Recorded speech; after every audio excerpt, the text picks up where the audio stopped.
Minhas irmãs em Jesus, se nós prestamos bem atenção nas leituras, a palavra de Deus nos mostra hoje um convite de Deus, um chamado muito especial de Deus, hoje dirigido a cada um de nós. Cada um de nós precisa se colocar aqui no lugar de Ana, a mãe de Samuel e do próprio Samuel. Precisa se colocar no lugar de Pedro, de André, de Tiago e de João, pescadores do mar da Galileia.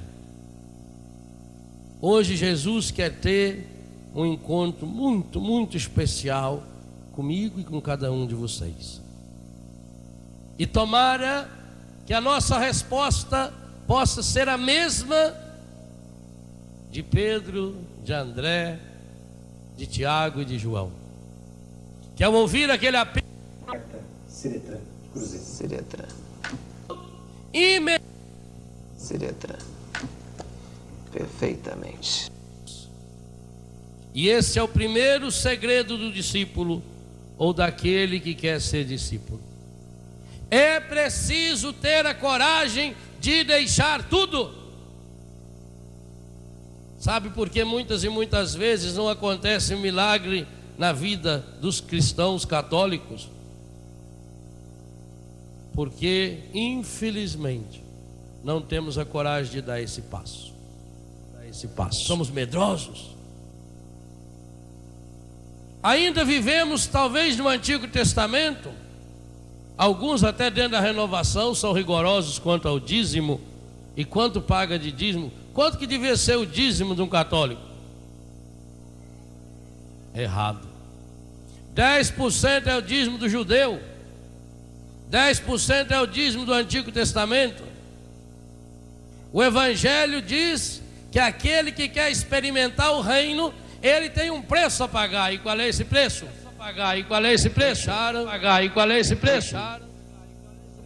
O nosso dízimo tem que ser sempre. Mas nós não temos ainda essa capacidade de deixar tudo. E porque não deixamos, não descobrimos esse convite generoso do Senhor. Aliás, por que será que Jesus chamou como primeiros discípulos 4 pescadores? Por que não 4 marceneiros? Por que não, quem sabe, 4 comerciantes, 4 viajantes de comércio ambulantes, 4 colonos que cultivavam a terra, 4 plantadores, por exemplo, ou vinhateiros, já que ele ia transformar a água em vinho, já que ele ia usar o vinho como símbolo do seu sangue depois. Por que ele não chamou, quem sabe, 2 plantadores de uva, um plantador de trigo e um vinhateiro? Já estava tão fácil, tão completo.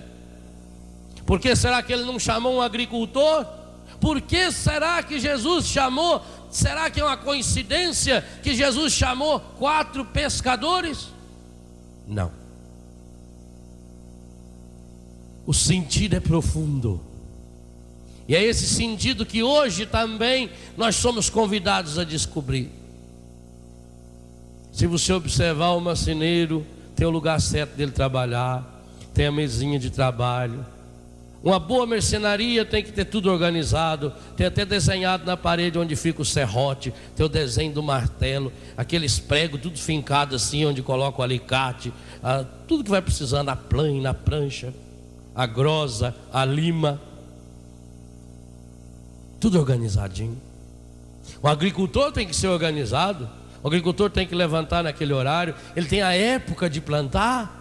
Ele tem que se conduzir conforme a época. Na chuva, antes preparar a terra, depois na chuva plantar a semente. Tem a época certa de colher. Se não colher exatamente no dia certo, ele perde a plantação. A vida de um agricultor é mais ou menos determinada. Ele tem o caminho onde ele vai para a roça. Tanto que você olha nas roças, na zona rural, na nossa região, e você vê os caminhos.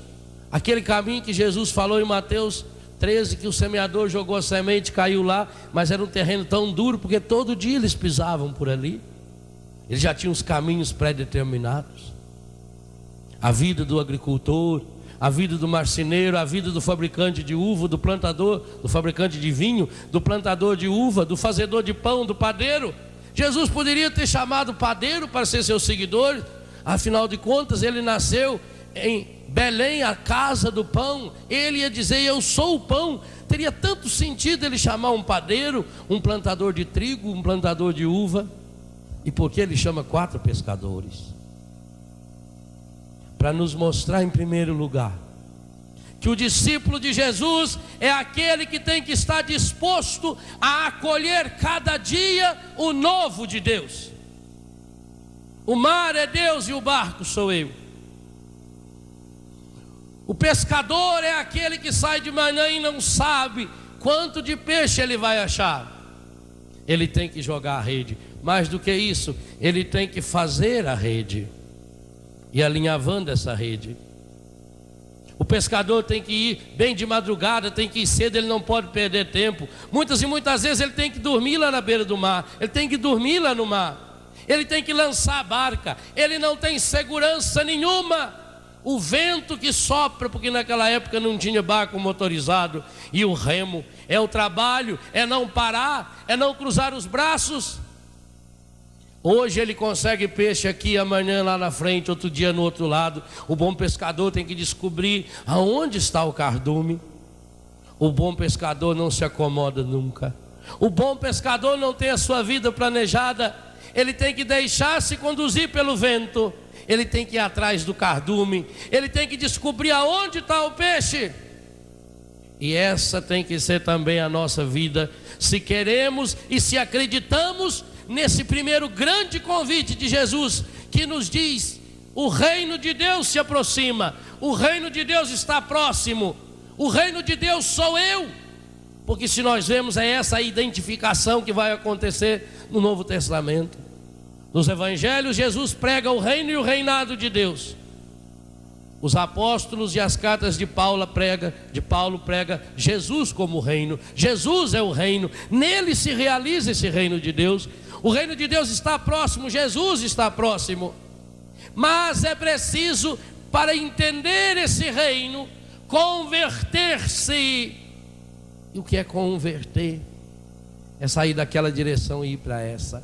Ao evangelho do reino. É sair da monotonia. Todas essas outras profissões do tempo de Jesus, profissões honradas, como o pai dele e a dele mesmo, que era um carpinteiro, são profissões muito honradas, mas são profissões muito esquematizadas, como quando eu era torneiro mecânico em Itajubá e depois preparador de máquinas numa oficina. Meu serviço era sempre o mesmo: levantava 4h30 da manhã, pegava a bicicleta, ia para a fábrica, ligava o torno, colocava o cano no torno e fazia, e todo dia era a mesma coisa. Ser pescador de homens, ser pescador significa descobrir aonde ir, aonde o Senhor nos impulsiona.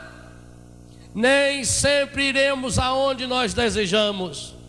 Ser pescador é estar atento ao Senhor, como em Lucas capítulo 5, esse mesmo encontro com Pedro é a partir de uma pescaria frustrada.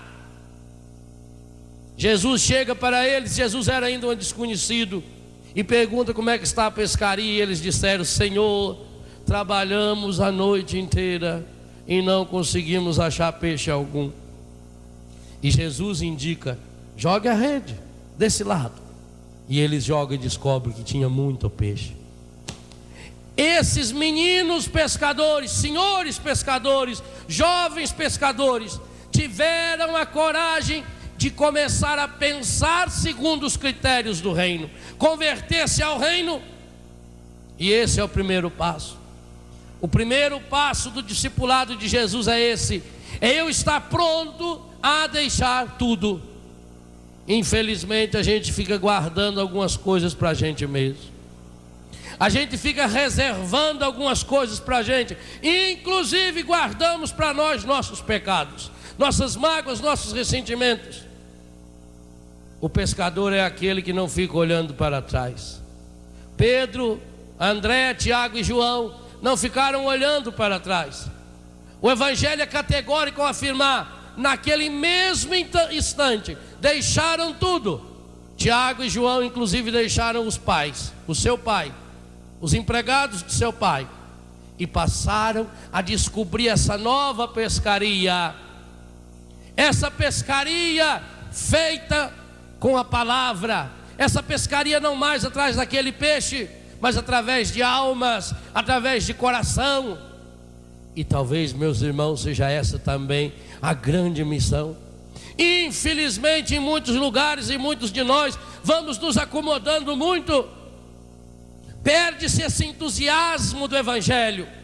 Quando o Papa fala de evangelizar com novos métodos, com um novo ardor missionário, quem sabe ele não esteja falando exatamente disso, de sair do comodismo.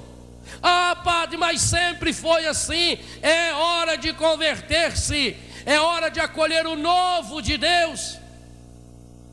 E o Papa João Paulo está fazendo esse convite forte a cada um de nós agora. Nesse ano santo da redenção, nós somos chamados a essa conversão. A primeira palavra, o primeiro convite de Jesus é converter-se ao Evangelho do Reino. Que Evangelho nós estamos seguindo? Quais são as palavras que iluminam e que direcionam a nossa vida? Não interessa se eu sou padre, se eu sou um bispo, não interessa se eu sou um consagrado, um católico, um carismático, não interessa. Interessa saber, será que também eu não estou me acomodando à palavra do mundo? Eu não posso perder o jornal, eu tenho tempo para ler o jornal, para ver o jornal na televisão, as notícias. Eu acredito em tudo quanto é bobagem que o mundo fala, mas eu não estou aberto a acolher o Evangelho, boa notícia, essa boa notícia do reino, e que nesse ano santo ressalta-se de uma forma muito mais profunda ainda, a grande notícia de que Deus é amor, de que Deus é perdão, de que Deus é misericórdia. Ao abrir essa porta santa, no mundo existem 6 portas santas, 4 estão em Roma, uma está aqui no Brasil, em Campinas, acho que é na Basílica do Carmo, e a outra está em Santiago de Compostela, na Espanha.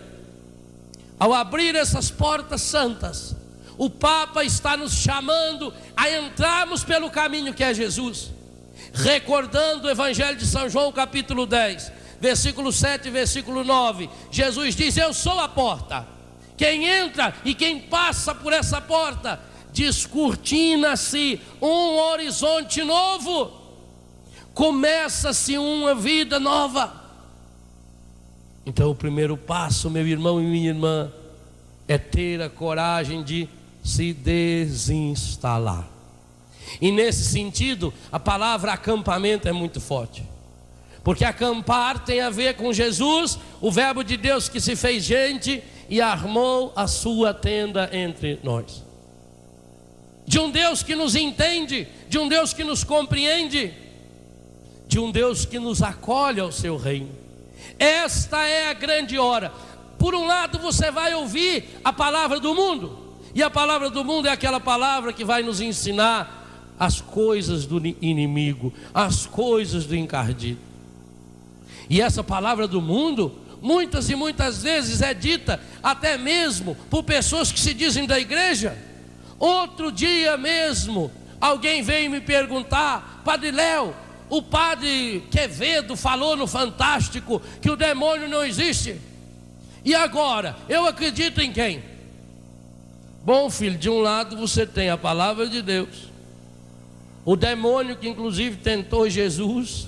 Você tem a palavra da igreja, a palavra de sua santidade, o Papa, que diz que o maior inimigo que nós precisamos lutar nesse mundo é o encardido. Você tem a palavra de Deus que diz que nós vamos nos revestir para as ciladas que o encardido arma. E do outro lado você tem a palavra do padre Quevedo. Cega de quem? Ora, agora se o sujeito, porque padre também fala bobagem, nós temos que ter uma certeza, converter-se ao Evangelho do Reino, né? Aonde a minha fé, aonde foi que eu amarrei o meu burro? Eu estou solidificando a minha vida aonde? Ah, mas o padre fulano falou isso. Oh, meu irmão, até entre os anjos houve uma classe de anjos que eu classifiquei os anjos antas, liderados pelo encardido. Essa antaiada voaram inferno abaixo. Ora, se até entre os anjos houve os anjos antas, não haverá também os padres antas, os carismáticos antas, com toda certeza.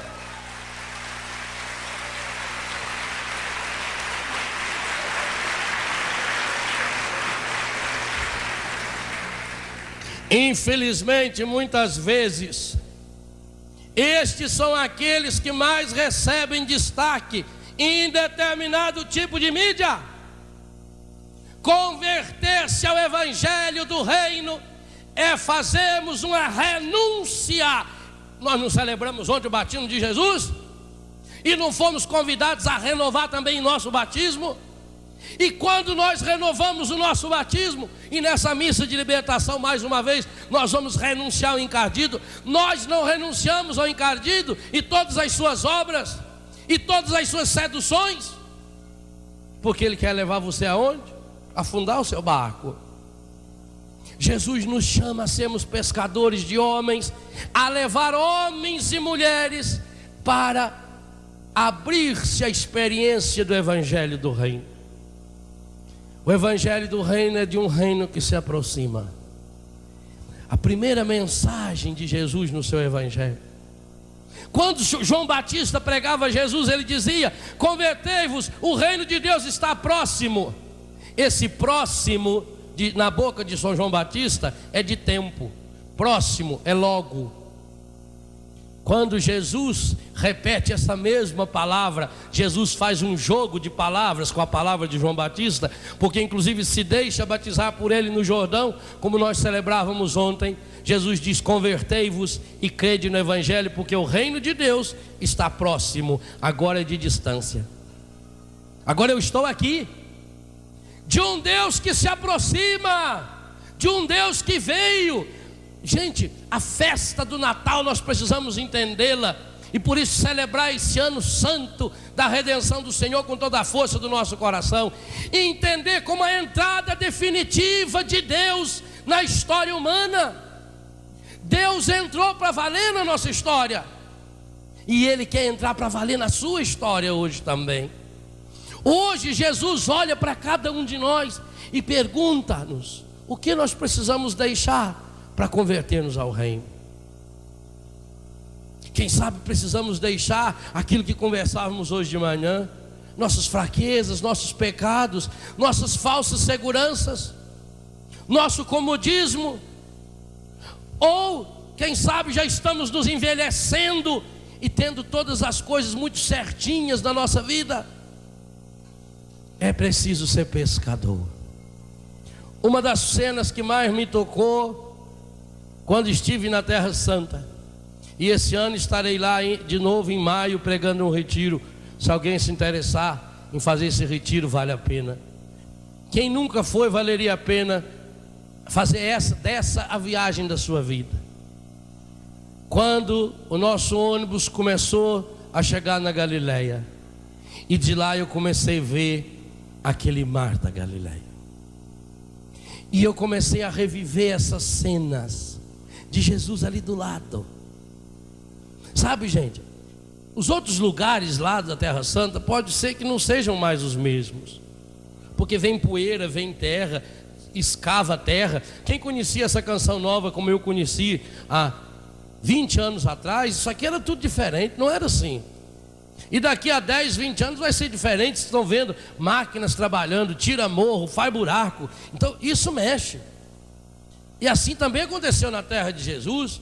Pode ser que ali na Via Sacra não seja exatamente aquele lugar onde Jesus passou, porque com as mudanças do tempo. Mas se tem um lugar que não tem jeito de ser outro, é o mar da Galileia.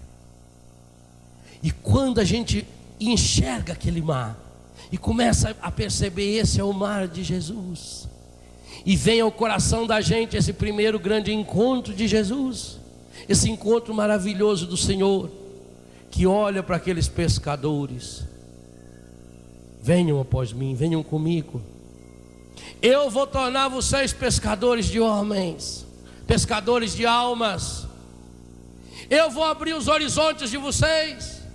E eles largam aquela rede, e eles largam aquela barca, e começam a pensar segundo o coração de Jesus. Com que entusiasmo, com que decisão profunda Pedro, Tiago, João e André tiveram. Que experiência maravilhosa foi aquela que os fez largar tudo. E eu garanto a vocês, essa experiência muitos aqui de nós já tivemos.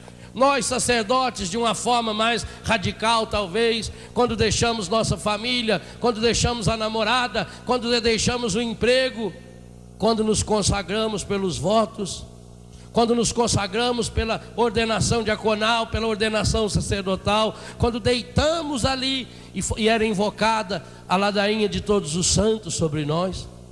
Você também já tomou essas decisões, com certeza. Quando deixou um pecado, quando aquele dia você deixou o cigarro, quando aquele dia você jogou fora aquela camisinha no seu bolso, também foi uma decisão como essa. E foi uma decisão cheia de entusiasmo, e essa decisão lhe trouxe alegria, lhe trouxe esperança, e você começou a sonhar com um mundo novo. Você começou a sonhar com aquele mundo sonhado, vivido, pregado por Jesus. E eu imagino que esses sentimentos também estiveram presentes no coração de Pedro, no coração de André, no coração de Tiago e no coração de João. E também eles passaram pela experiência do discipulado. E nessa experiência do discipulado, nessa experiência de converter-se ao reino, eles também descobriram que a grande conversão da vida deles não aconteceu naquele dia. Aquele dia foi o primeiro passo, aquele dia foi o romper, mas que ao longo do tempo eles foram criando novos laços de pecado. Eles foram se amarrando de novo, inclusive cometeram pecados graves. Desses 4, 3 cometeram grandes pecados. Tiago e João chegaram a brigar, porque queria cada um ocupar um lugar à direita e outro à esquerda de Jesus. Inclusive pediram para a mãe deles ir lá conversar com Jesus, se Jesus não dava um jeitinho de arrumar um lugar de destaque para eles. E Jesus colocou nesses dois o apelido de Boanerges, que quer dizer filhos do trovão. Vocês estão se deixando levar por outros barulhos que não o Evangelho de Deus. Esses meninos que largaram tudo, Pedro foi aquele que negou o Senhor 3 vezes. E o negou diante de uma empregada doméstica. Segundo a lei judaica, em Mateus 18, em João 18 e depois João 21, aliás o trecho todo da paixão, a mulher não valia nada, muito menos se ela fosse uma escrava. Pois é diante de uma dessas que não vale nada, quando se relativiza o demônio, quando se relativiza o encardido, é aí que ele vem e dá o bote da serpente, que Pedro nega Jesus e o nega 3 vezes. Mas o Senhor o leva novamente ao mar da Galileia. Para mim, uma das cenas mais lindas de todo o Evangelho, quando Jesus ressuscitado volta ao mar da Galileia. Esse aí é o primeiro encontro de Jesus com Pedro. Um encontro onde Pedro deu a resposta cheia de entusiasmo, cheia de alegria. Em João capítulo 21, Jesus reencontra de novo Pedro. Eles voltaram para a pescaria. São João diz que logo de manhã Pedro levantou-se e disse: eu vou pescar. E os outros: nós também vamos. Acabou tudo, Jesus morreu. Voltaram para pescar. Mas a pescaria não deu em nada. Eles tinham desaprendido a pescar. Nunca mais a vida da pessoa é a mesma quando ela larga tudo por causa de Jesus e tenta voltar. Nunca mais é a mesma. Nunca mais. Você nunca mais vai voltar à vida que você tinha antes, queira ou não queira. E eles não sabiam mais pescar. E eles passaram a noite inteira pescando, pescando e não pescaram nada. Passaram a noite inteira dando banho em minhoca. E começaram a culpar as minhocas. Como o sujeito que foi lá e comprou 1 quilo de minhoca para ir pescar, depois veio e devolveu, falou: eu quero meu dinheiro de volta. Nenhuma daquelas minhocas sabia pegar o peixe. Nenhuma. Punha lá dentro, elas não pescavam nada para mim. Eu devolvi. Eles não sabiam mais pescar. Aí Jesus aparece, do mesmo jeito. E eles olham e veem Jesus lá na beira da praia. Eu estive lá naquele lugarzinho, naquela pedra, e vou lá de novo. Quero ajoelhar lá de novo. Quero escutar Jesus conversando comigo, igual conversou com Pedro.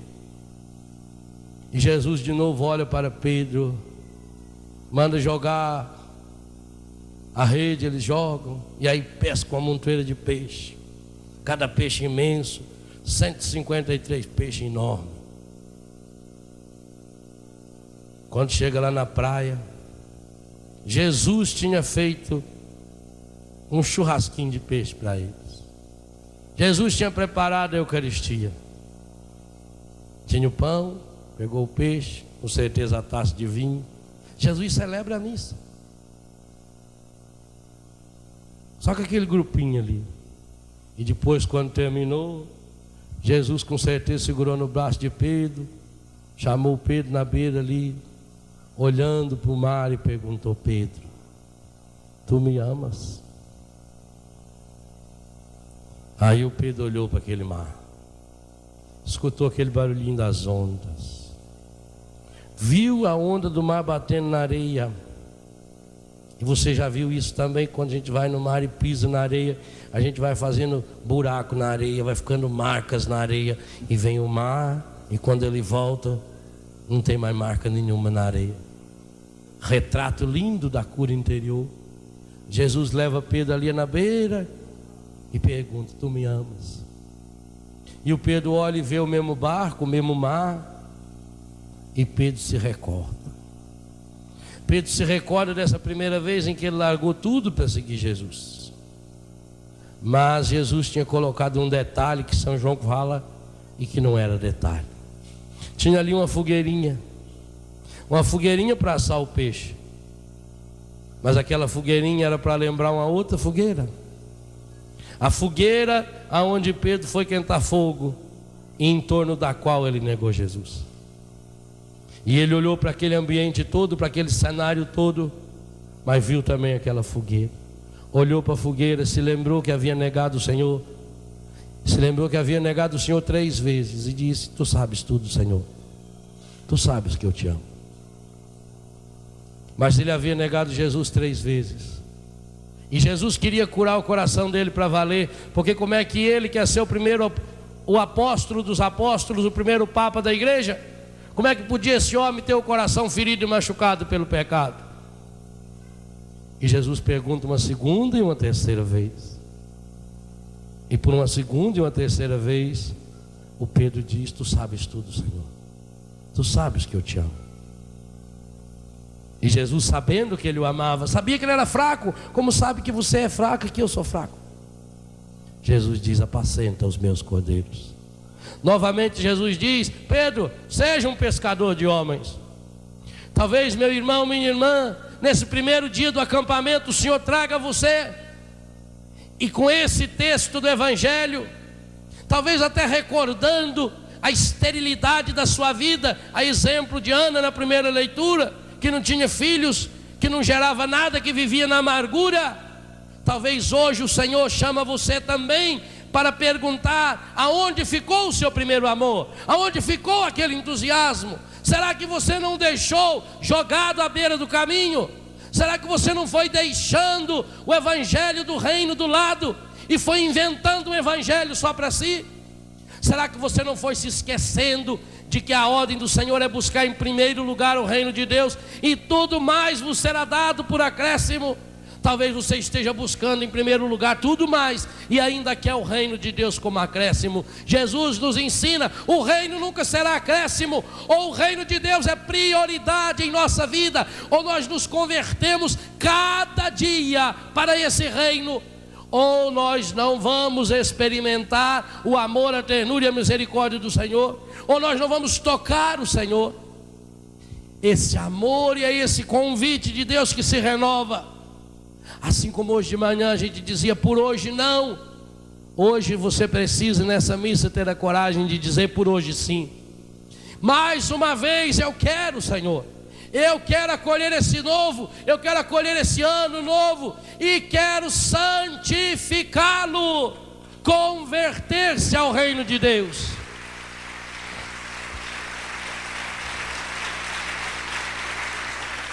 E o que significa esse ano santo?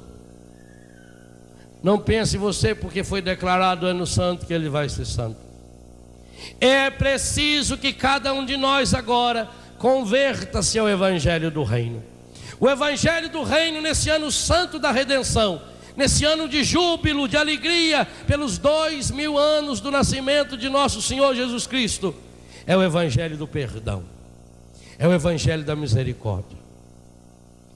Em cada encontro jubilar, o Papa vai recordar que Deus nos ama e que Deus nos perdoa. O Papa vai nos dizer que não existe nenhum pecado que não possa receber o perdão de Deus, a não ser aquele pecado que eu tranco dentro de mim mesmo, pois aí torna-se a blasfêmia contra o Espírito Santo. O ano santo, que era a cada 7 anos, o 7º ano, era o ano do perdão, era o ano jubilar.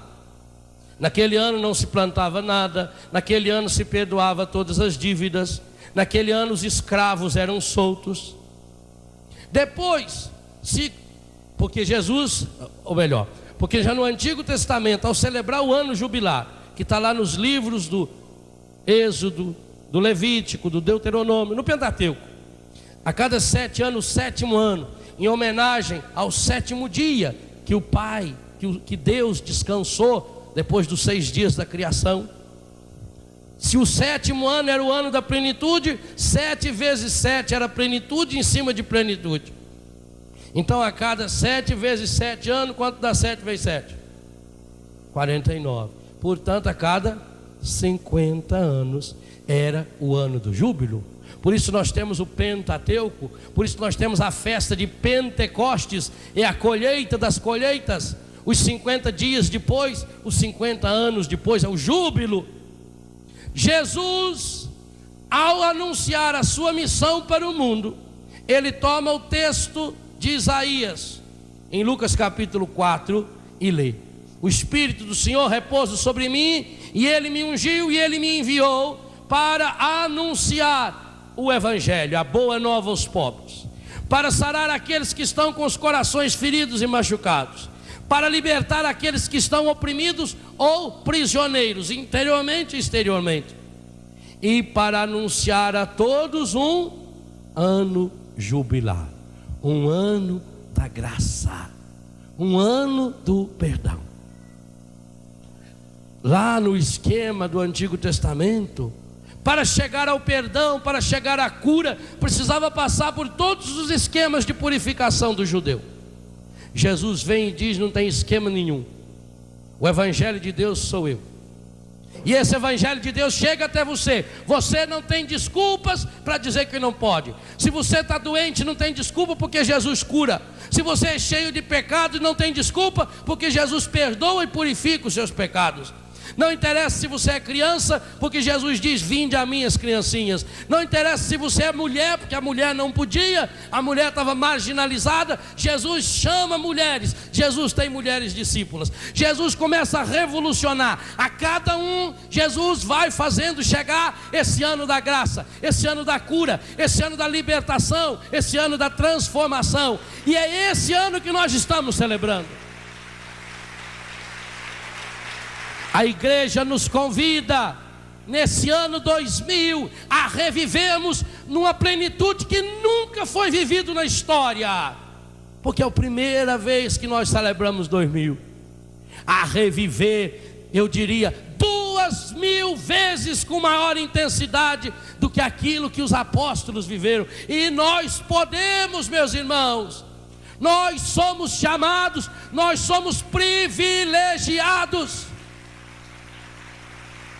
a acolher Converter-se ao reino nesse ano santo significa acolher a graça, acolher a misericórdia, acolher a cura de Deus, de um Deus que se oferece a nós no perdão, de um Deus que se oferece a nós para a nossa libertação, a nossa redenção, de um Deus que quer nos libertar de todas as nossas prisões internas e externas, aquelas visíveis e aquelas invisíveis. Porque você pode pegar um passarinho e amarrar o pezinho dele com um cabo de aço, ele não voa. Pode amarrar também com uma cordinha de nylon, a gente não enxerga, mas não voa do mesmo jeito. Então tanto faz o que está prendendo você, se é um vício, se é um pecado imenso, o Senhor quer libertar você, o Senhor quer nos libertar. E que lindo, lindo, lindo o Papa João Paulo, que maravilha, esse homem de Deus, esse Pedro de hoje, que mesmo com as suas dificuldades e mesmo na doença, ele está firme, ele programou ao longo desse ano jubileus especiais.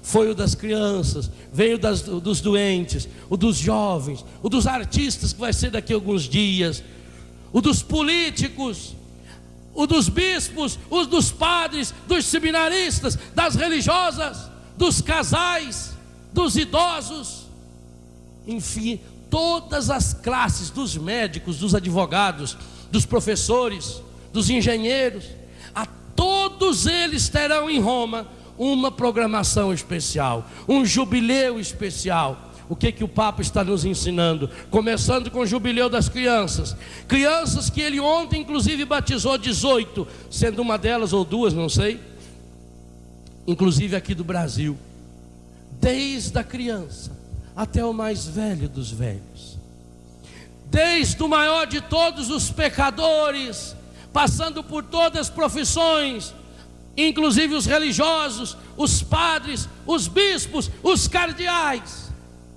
Todos nós precisamos cada dia convertermos-nos ao reino de Deus, voltar a nossa vida, voltar a olhar para o reino, acolher novamente, acolher e de um modo novo, com inovador, com novos métodos, acolher esse novo de Deus, para que a nossa vida torne-se esse júbilo, essa alegria. Ah, meus irmãos, que coisa linda quando a gente vê a programação do Ano Santo e saber que o Papa está convidando cada um de nós, desde a mais alta autoridade da igreja até o pior dos pecadores, a reconhecer-se pecadores, necessitados da graça. Esse ano os bispos não irão a Roma para fazer a visita ad limina, a visita que fazem como bispo a cada 5 anos, para prestar conta da sua comunidade. Esse ano cada bispo do mundo é chamado a ir a Roma como um peregrino, como um pecador que reconhece: eu preciso da graça de Deus, eu preciso da redenção de Jesus, eu preciso me converter ao reino. Cada sacerdote, cada religioso, cada jovem, cada casal, cada criança, cada velho é chamado em todos os lugares do mundo, porque Deus tem tanto desejo de fazer que a sua graça chegue a todas as pessoas, que não é só em Roma que tem a Porta Santa, não. Cada diocese, e dentro das dioceses, conforme as situações geográficas, o bispo escolhe paróquias, santuários espalhados pelo Brasil e pelo mundo inteiro, para que você nesse ano, durante um ano inteiro, você tenha também esse momento de ter um encontro pessoal com o Senhor. Mas é preciso ter esse encontro, meus irmãos, de olhos abertos, de coração palpitante, esse encontro que transforma a nossa vida, porque a palavra nos diz: todos aqueles que tiveram um encontro pessoal com o Senhor tiveram as suas vidas mudadas, tiveram as suas vidas transformadas. E se nós ainda estamos vivendo no pecado, amarrados ao encardido, é porque falta-nos ainda esse passo. E hoje nós podemos dar esse passo. Hoje cada um de nós é chamado a dar esse passo. Ah, meu irmão, minha irmã, nós somos privilegiados. Olhe para a palavra de Deus. Os mais belos encontros que o Senhor teve não foi com os grandes santos, O Senhor chamou homens simples, pescadores, homens inclusive rudes, que fedem a peixe, mas homens que tiveram a coragem de lançar o barco ao mar, de deixar-se conduzir pelo vento. Aonde está a segurança do mar? Aonde está a segurança de um barco? Pode vir uma tempestade, e Jesus é aquele que está lá deitado dentro da barca na hora da tempestade. O que você precisa fazer para colher esse novo de Deus? Hoje nós somos convidados a um encontro pessoal com o Senhor, a encontrarmos-nos e a permitir que a misericórdia de Deus nos atinja com a sua graça. A todos anunciar um ano da graça. Convertei-vos, arrependei-vos dos seus pecados. Tenha coragem de olhar para os seus pecados e descobrir essa miséria que você é, que eu sou. Nós somos pecadores, nós somos fracos. O Senhor nos entende, mas não se justifica permanecer no pecado. É preciso romper com o pecado, é preciso romper com o demônio, é preciso romper com o encardido, é preciso dizer a ele: eu não quero mais deixar-me conduzir por você. E aí a gente vai descobrindo tantas formas que ele usa para entrar na nossa vida, para entrar na sua casa. Os meios de comunicação.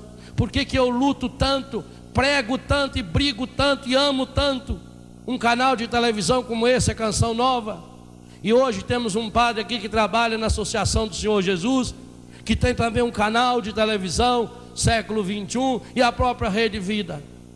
Porque o encardido está usando da televisão para destruir as famílias, para destruir a pureza de nossos jovens, para levar a pornografia, a violência, a mentira, a destruição da família.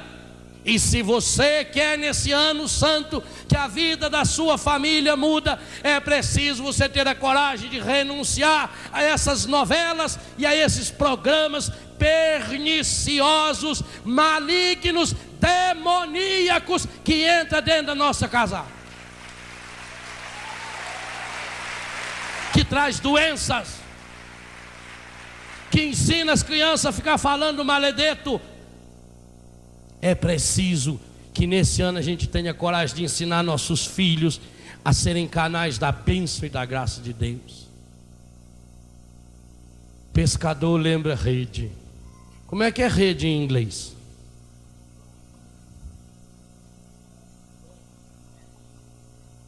Rede em inglês é? Vira aquele filme, A Rede. A rede em inglês é net. Por isso que a igreja e a Canção Nova já tem um site na internet. É o novo jeito de pescar, é a nova rede, internet. É uma rede internacional que vai dando ponto um no outro, que vai costurando.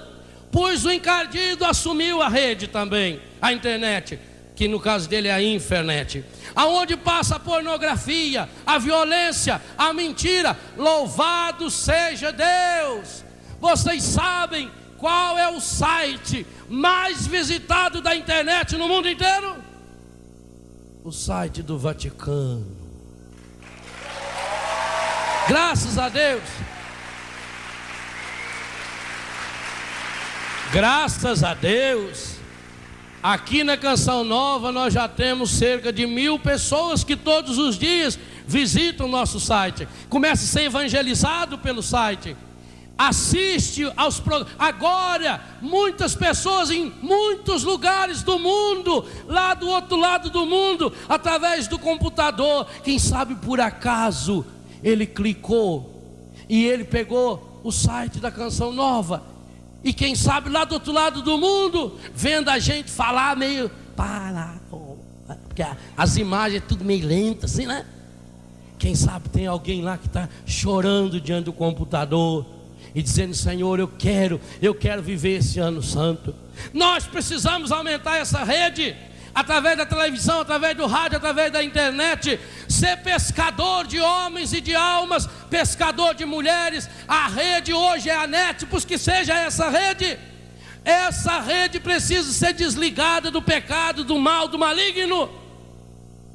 ter um encontro pessoal com o Senhor, estar aberto, acreditar nesse mundo novo, ter a coragem de se lançar, ter a coragem de se projetar em Deus, ter a coragem de descortinar horizontes. Isso significa converter-se ao reino.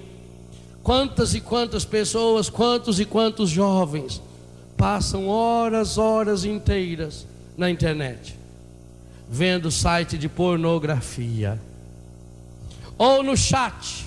Chat é aquelas salas, chat é só uma abreviatura de chato. Entra naquelas salas e fica conversando bobagem, pornografia. Pois agora você vai poder entrar no chat do site da Canção Nova e testemunhar o poder de Deus na sua vida. Nós vamos ter uma sala de bate-papo nessa rede, nessa interrede, nessa barca imensa que está abarcando as pessoas. E você pode usar a internet, você pode usar o seu computador para evangelizar. Mas para isso tem uma condição: converter-se ao reino. Você está mais voltado ao reino de Deus, às coisas do reino, ou você está cada dia mais voltado ao reinado do pecado, ao reinado do egoísmo, ao reinado da mentira? Qual é a sua grande preocupação? Qual é o projeto que você tem para esse ano? Se o seu projeto não for de ser um jovem sarado, você não será um jovem santo. Porque santo quer dizer sarado, quer dizer livre do pecado. Se você, casal, não tiver a coragem de desligar essa porcaria da televisão e quem sabe tirar essa porcaria de dentro do seu quarto, onde você só assiste novela, e inclusive tem um vídeo cassete onde você leva e aluga filme pornô para ficar assistindo, para ver se melhora alguma coisa na sua vida, é hora de se converter ao reino e dizer: não, eu não vou deixar entrar na minha casa a pornografia, eu não vou deixar entrar na minha casa a violência, eu não vou deixar entrar na minha casa a mentira, eu não vou deixar entrar no meu ouvido essa música profana, mundana, demoníaca. Eu quero renunciar a tudo isso. Então começa esse processo do reino. Mas você tem essa coragem? Os grandes encontros que o Senhor teve na palavra, aquelas pessoas que tiveram as suas vidas completamente mudadas, foram exatamente aquelas que tiveram a coragem de deixar tudo, de abandonar as redes, de abandonar a segurança da sua casa. Mas infelizmente a palavra nos fala também de um jovem rico, que ele era rico demais. Ele até era um jovem bom, ele vivia os sacramentos.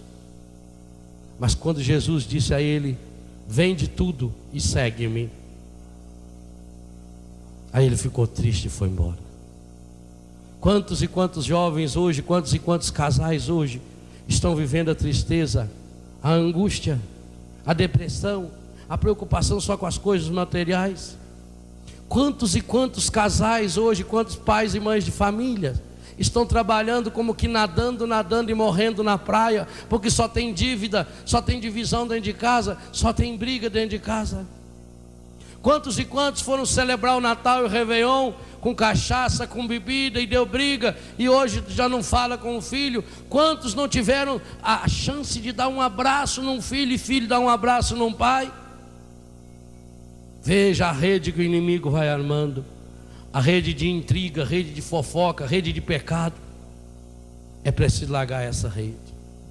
É preciso ter a coragem de largar as redes que o mundo vai nos armando, para dizer: Senhor, eu quero ser livre, eu quero ter esse encontro pessoal contigo, Senhor, e não me interessa o que vai me acontecer, eu não me preocupo com amanhã, a cada dia basta a sua preocupação, eu me entrego inteiro a Ti, Senhor. Eu quero descobrir esse novo, eu quero experimentar esse novo de Deus, eu quero viver esse ano santo. Esse ano é um marco na minha vida, desse ano não passa, pois esse ano santo é hoje. De hoje não passa, de hoje não passa, de hoje você não pode voltar para casa com o pecado. Se você está lutando em largar o cigarro, hoje é o dia de abandoná-lo, de jogar aqui de novo. você está lutando contra a pornografia, você está lutando contra esse espírito de homossexualismo, esse espírito de infidelidade, esse espírito de prostituição. Hoje você precisa jogar isso aos pés do Senhor. Hoje no momento da água, no momento da renúncia, da libertação,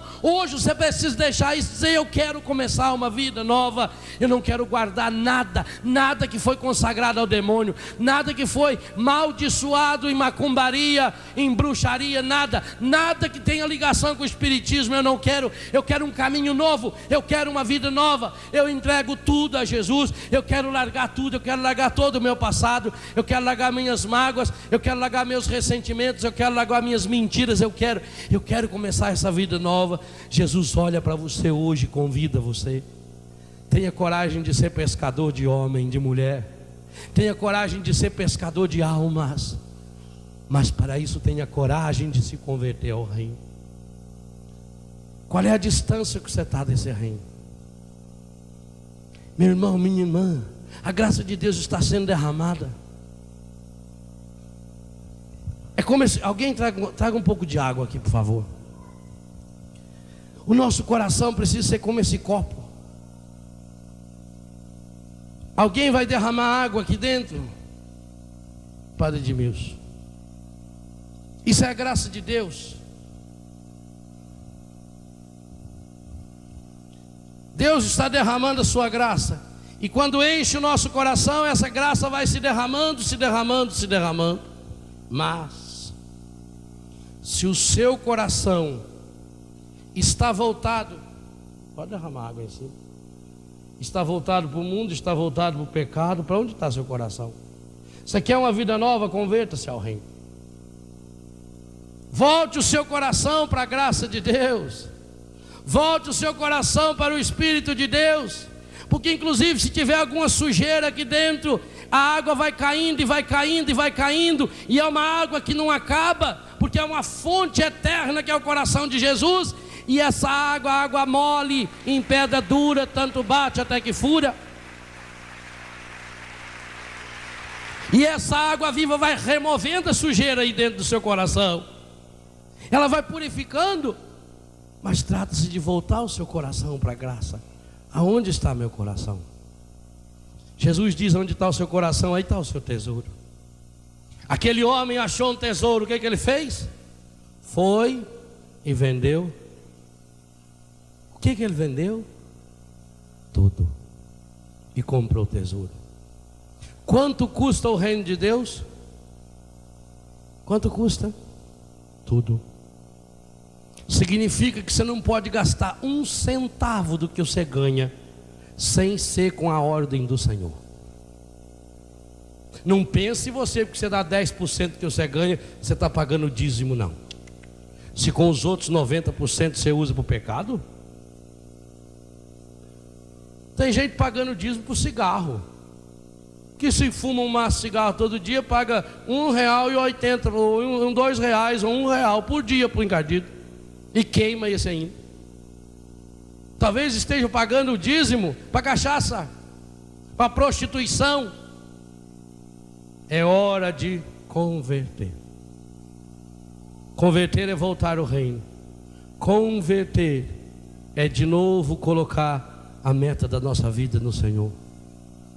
E esse é o grande convite do Senhor para você agora. Feche os seus olhos um pouquinho. E olhando lá no profundo do seu coração, com toda humildade, com toda honestidade, diante de Deus, o que hoje você precisa renunciar?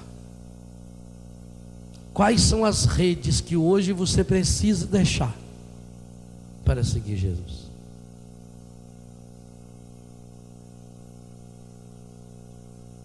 Tenha coragem de, nesses minutos em que olha para dentro do seu coração, aqui no rincão e aí na sua casa, tenha coragem de olhar para dentro do seu coração. E você sabe muito bem, meu irmão, minha irmã, cada um sabe aonde o sapato aperta.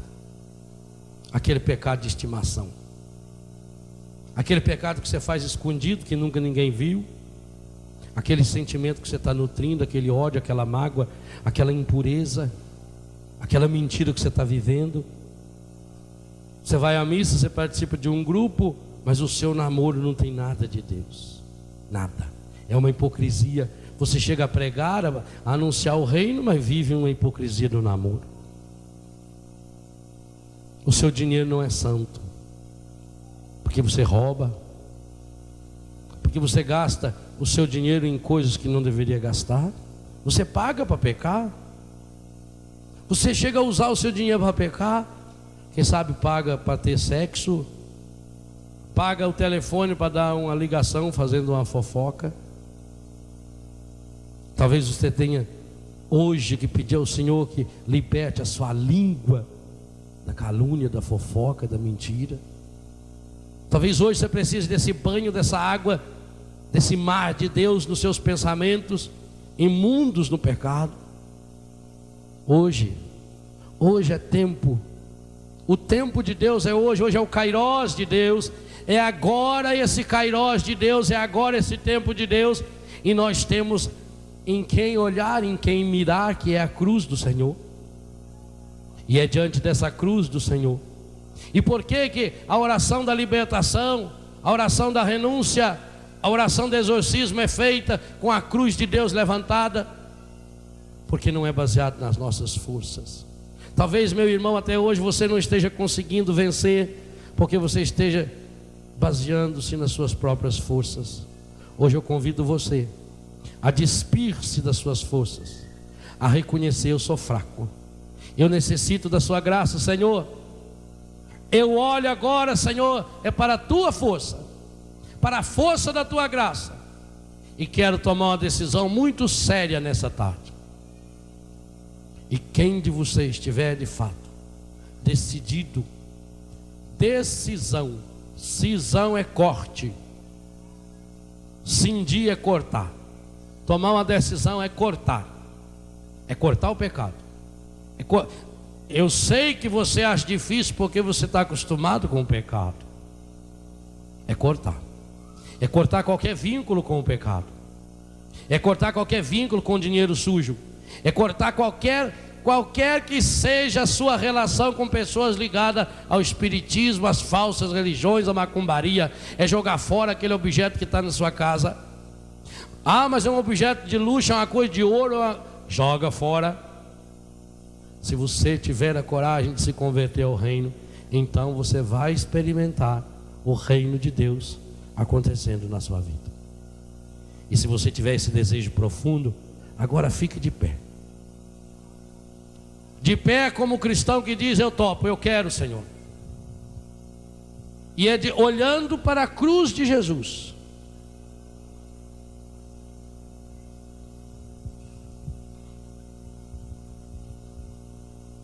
Que nós faremos hoje. E hoje, de modo especial, nós faremos esse momento da libertação através das orações da autoridade no nome de Jesus. Desse Jesus que convida. É olhando para Ele, estendendo a sua mão para Jesus. Vai repetindo, mas não como só quem repete. Vai repetindo lá do fundo do seu coração essa oração, que é uma oração de pedido, mas que também é uma oração de autoridade, de renúncia e de recusa. E eu vou concluí-la com o pequeno exorcismo. Pai amado, peço agora em nome de Jesus, que o Senhor coloque em mim a sua armadura de proteção. Que o Senhor coloque em mim a armadura de proteção, o cinto da verdade, a couraça da justiça, os calçados da paz, empunho o escudo da fé, e a espada do Espírito Santo, que é a palavra de Deus. Coloco em minha cabeça o capacete da salvação. E exalto o nome de Jesus. Amém. E agora, virando a mão, nesse sentido de renúncia e de recusa. E quanto a vocês, espíritos imundos, eu lhes declaro Eu lhes declaro: Jesus é por mim. Jesus é por mim. Jesus está comigo. Jesus está comigo. Eu pertenço a Jesus. Eu pertenço a Jesus. E com Jesus. E com Jesus. E no seu poderoso nome. E no seu poderoso nome. Eu lhes ordeno. Eu lhes ordeno. Pensa agora nos espíritos malignos que você quer ordenar em nome de Jesus. Roubo, assalto, fofoca, calúnia, espírito de orgulho, de vaidade, de prepotência, espírito de dominação, espírito de vícios, do cigarro, da maconha, do álcool, espírito de masturbação, de impureza, de pornografia, seja ele qual for. Eu lhes ordeno. Eu lhes ordeno Que saiam da minha presença. que saiam da minha presença. Que saiam da minha vida agora. Que saiam da minha vida agora. E não voltem nunca mais. E não voltem nunca mais. Vivo com Jesus. Digo com Jesus. E reino em vida com Jesus. E reino em vida com Jesus. Acima de todo principado e potestade. Acima de todo principado e potestade. Jesus é o Senhor. Jesus é o Senhor. Jesus é o meu Senhor. Jesus é o meu Senhor. Eu lhes declaro Eu lhes declaro que sou mais do que vitorioso sobre vocês, que sou mais do que vitorioso sobre vocês, pela virtude daquele que me amou pela virtude daquele que me amou e que se entregou por mim. e se entregou por mim. Jesus Cristo, meu Salvador e meu Deus. Jesus Cristo, meu Salvador e meu Deus. Em nome de Jesus. Em nome de Jesus. Amém. Amém. Amém. E agora eu faço essa oração, pequeno exorcismo. E em seguida os sacerdotes vão jogar água. Água benta. A água do batismo. Desse batismo que nós revivemos ontem no batismo do Senhor. Batismo que significa mergulho. O batismo que colocou em nós uma marca. O sinal da cruz. Traçada em nossa testa, em nosso peito. Quando o sacerdote com o óleo ungiu o nosso peito e disse que a graça de Deus penetra em sua vida. Que ela penetre em sua vida do mesmo jeito que esse óleo penetra em vosso peito. Você tem uma marca, você não pertence ao pecado, você não pertence ao encardido, você não pode pertencer aos vícios, você não pode pertencer ao cigarro, às masturbações, você não pode pertencer às impurezas, você não pode, você tem uma marca. Então essa água vai nos recordar, nos reviver, essa água nos lava. É aquela mesma água que o povo de Deus atravessou a pé enxuto, libertando-se da escravidão do Egito. É a água que Jesus desceu no evangelho de ontem e entrando naquela água abençoou todas as águas. Por isso a igreja abençoa a água e por isso a igreja aspergirá e vai aspergir agora esse seu povo aqui. E você em casa que tem água benta, molha a mão na água benta e passa na sua testa e na sua casa. Nesse momento em que nós, com o sacerdote levantando Jesus crucificado, que é o sinal da nossa fé, pelos santíssimos nomes de Jesus e Maria, ordeno-vos, por favor, eu vou repetir, pelos santíssimos nomes de Jesus e Maria, pelos santíssimos nomes de Jesus e Maria, ordeno-vos espíritos diabólicos, ordeno espíritos diabólicos, afastai-vos de nós, afastai-vos de nós, deste lugar, e não ouseis voltar, tentando-nos e prejudicando-nos. E agora pedindo: Jesus, Maria, São Miguel Arcanjo, defendei-nos. Jesus, Maria e São Miguel Arcanjo, defendei-nos. Santos anjos da guarda, preservai-nos dos ataques insidiosos, preservai-nos dos ataques ansiosos, do espírito maligno, preservai-nos dos ataques, do espírito maligno, preservai-nos dos ataques, do espírito maligno, Ó Maria concebida sem pecado, rogai por nós que recorremos a vós. E agora então vamos aspergir o povo de Deus com essa água benta, acolha essa água e renove a sua fé, o seu batismo. Você pertence a Deus, você pertence ao povo de Deus.